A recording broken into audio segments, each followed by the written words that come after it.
E aí, pessoal, tudo bem? Sejam muito bem-vindos a mais uma apresentação detalhada. Hoje a gente tem um alvo muito claro. Vamos desmistificar de uma vez por todas o benefício de prestação continuada, aquele famoso BPC, que muita gente também chama de LOAS, sabe? A gente sabe que quando o assunto envolve lei, requisito social, regrinha do INSS, a coisa toda vira um verdadeiro labirinto. Mas relaxa, é exatamente para isso que estamos aqui. O nosso objetivo é destrinchar tudo isso e transformar regras complexas num mapa supervisual e estruturado, garantindo que os direitos e as pegadinhas desse benefício fiquem perfeitamente claros para vocês. Para deixar tudo bem dinâmico e o aprendizado mais eficiente, dividimos nossa explicação em 5 etapas rapidinhas. Primeiro, o que é o BPC, passaremos pelos requisitos básicos e deficiências, depois a gente aprofunda na renda e grupo familiar, em seguida, regras adicionais e acúmulos, e fechamos com a manutenção do cadastro único. A ideia é ir num formato direto de perguntas e respostas para matar logo as dúvidas mais frequentes da galera. Bom, vamos direto ao ponto. Seção 1. O que é o BPC? E a primeira pergunta que não quer calar: o BPC é uma aposentadoria? Olha, a confusão é gigantesca, principalmente porque é o INSS que faz o pagamento. Mas colocar tudo no mesmo cesto é um erro conceitual gigante que pode dar muita dor de cabeça no futuro. A gente precisa separar as coisas agora mesmo. Olha só esse contraste para matar a dúvida de vez. De um lado, a gente tem o BPC/LOAS. Ele não é uma aposentadoria, tá? Ele é um benefício de assistência social no valor cravado de um salário mínimo e é focado 100% na necessidade econômica. Como não é previdência, ninguém precisa ter contribuído a vida toda para o INSS para receber. Mas, detalhe, hoje ele não paga 13º. Até existe um projeto de lei, o PL 4521 de 2016, rolando no Congresso para tentar mudar isso, mas por enquanto nada.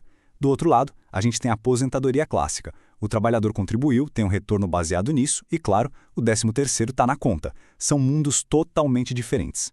Certo. Passando para a nossa seção 2, requisitos básicos e deficiências. Já que a gente viu que não precisa contribuir para ter acesso a essa ajuda financeira, a dúvida lógica que fica é: quem tem direito ao benefício então? Quais são as portas de entrada? A lei define grupos super específicos para isso. A primeira porta é pela idade, idosos com 65 anos ou mais. A segunda para pessoas com deficiência. Presta atenção que é um ou o outro, idade ou deficiência. Mas o terceiro requisito ali embaixo é a chave mestra de toda a engrenagem. Independentemente de ser por idade ou por deficiência, é absolutamente obrigatório comprovar a vulnerabilidade social e a necessidade econômica. O BPC existe literalmente para socorrer quem não consegue se sustentar de jeito nenhum. O critério de idade é moleza, né? Completou 65 anos, maravilha. Mas e o critério de deficiência? É aqui que o juridiquês costuma confundir muito a cabeça de quem faz a solicitação.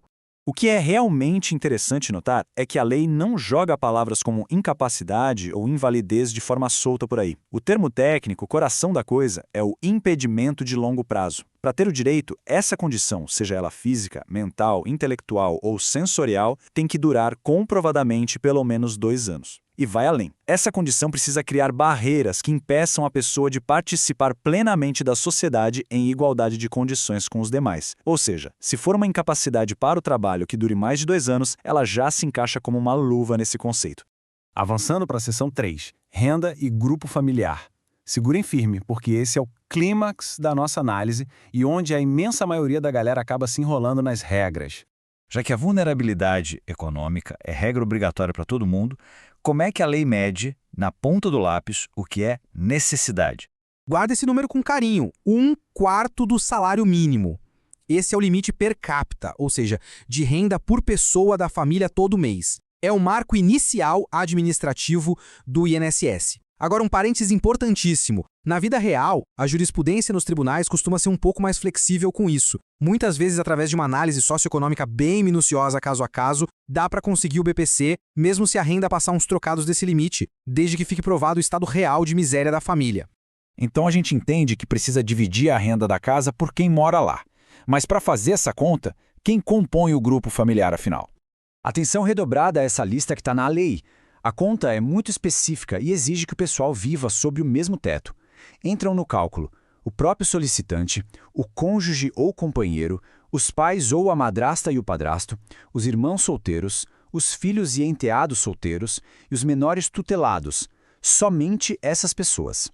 Se eles moram juntos e ganham algum dinheiro, junta tudo no mesmo bolo e divide pela quantidade de pessoas. Mas o ponto crucial traz uma surpresa que choca muita gente. Quem não entra na conta? Bom, primeiro, qualquer pessoa que more em outro endereço já está fora independentemente de ser parente ou não. Mas a segunda parte é de cair o queixo. Mesmo que durmam na mesma casa, sob o mesmo teto, não entram no cálculo de pessoas e nem da renda. Os avós, os tios, irmãos casados, filhos casados, netos, sobrinhos e primos. É isso mesmo. A renda daquele neto que mora com o avô que está pedindo o BPC não entra no cálculo per capita desse avô de jeito nenhum. Ufa! Visto a parte mais densa da matemática financeira familiar, vamos para a seção 4, regras adicionais e acúmulos. Aqui vai uma das perguntas mais frequentes que existem sobre esse assunto. É possível ter mais de um BPC na mesma família? Imagina só, um idoso com mais de 65 anos de um jovem com impedimento de longo prazo na mesma casa. Os dois recebem? E a resposta é um sonoro e empolgante sim. Vários membros da família podem receber o BPC simultaneamente. Por quê? Porque o INSS avalia os requisitos de cada pessoa individualmente. E a sacada genial da lei é a seguinte: o valor do BPC que um dos familiares já ganha não é considerado como renda na hora de fazer a continha per capita para conceder o BPC para uma segunda pessoa ali da casa. É uma regra de proteção social simplesmente fantástica. E já que a gente está falando de futuro, quem recebe BPC pode se aposentar? Será que dá para planejar uma transição para pegar o 13º lá na frente? Isso ilustra de forma brilhante como as coisas se conectam. A regra é dura numa parte. Você não pode acumular o BPC trabalhando de carteira assinada, tendo renda de empresa ou com outra aposentadoria. Sem chance. Mas, olha a jogada permitida. Quem recebe o BPC pode pagar o INSS do próprio bolso como segurado facultativo. Esse é o código para quem não tem atividade remunerada. Só não vale usar o código de facultativo de baixa renda. Tem que ser o normal, tá? Fazendo isso, você acumula tempo de contribuição. Quando bater os requisitos da aposentadoria, é só trocar o BPC pela aposentadoria, o que é muito mais vantajoso porque aí sim você ganha o 13º. E chegamos à nossa última parte, seção 5, manutenção do cadastro único, a burocracia para não perder nada do que a gente construiu. Digamos que deu tudo certo, cumpriu a renda, passou na perícia, dinheiro está na conta. O trabalho acabou? De jeito nenhum. Como manter o benefício ativo? Tem o passo a passo obrigatório aqui. Passo 1, que é o básico. A família precisa estar inscrita no CadÚnico, o registro das famílias de baixa renda. Passo 2, você precisa ir pessoalmente ao CRAS da sua cidade ou na Secretaria de Desenvolvimento Social. E o passo 3 é a regra de ouro para não tomar um susto. Esse cadastro precisa ser atualizado no máximo a cada 2 anos. Se passar desse prazo ou se alguém mudar de renda ou endereço e você não avisar, eles vão suspender o BPC sem pensar 2 vezes. Como a gente viu hoje, o BPC é um pilar gigante para trazer mais igualdade social. É um baita suporte vital para idosos e pessoas com deficiência. Entender os detalhes, como o cálculo exato daquele 1/4 de salário mínimo e quem realmente entra no grupo familiar, faz toda a diferença para ter sucesso.